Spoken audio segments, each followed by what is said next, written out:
Bukod sa rollback, ipatutupad na rin sa Martes ang diskwento ng mga PUV driver sa krudo. Pero suggestion ng isang kongresista, ipako na sa 70 pesos ang presyo ng diesel para mas matulungan ang mga tsuper. Narito ang Agenda Weekend Report ni Dexter Ganibe ng Abante.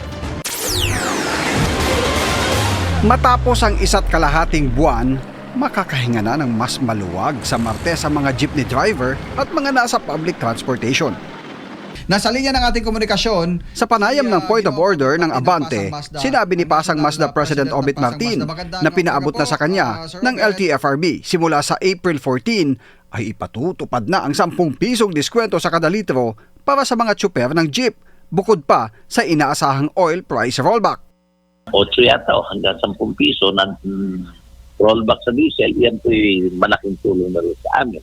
Pero ang isa pang maganda rito, kaibigan Dexter, unang Abante Right. Martis din po yata patutupad yung less 10 peso discount per liter of diesel nationwide sa lahat po ng public transport. Halimbawa niya, kung ang isang driver ay 35 na litro ng diesel sa isang araw na pamamasada, makatitipid na siya ng 350 pesos at maidadagdag sa kanyang kita sa buong araw. Tatagalan niya ang programa ng pamahalaan ng hanggang sa 3 buwan.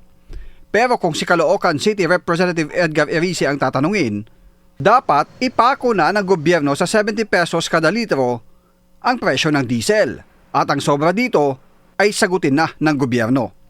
Sa programang Long Table ng Abante, inihalimbawa ni Erice ang 150 pesos na kada litro ng diesel ngayon.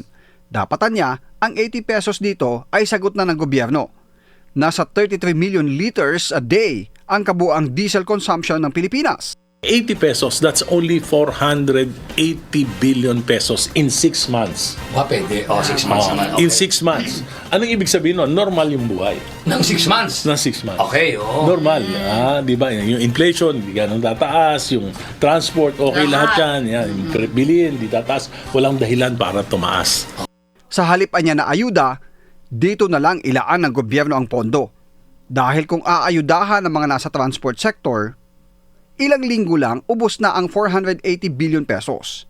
Ikumpara sa buong bansa at lahat ng sektor kung mapatutupad ang kanyang suhestyon. Para sa Agenda Weekend, Dexter Ganibe, Abante.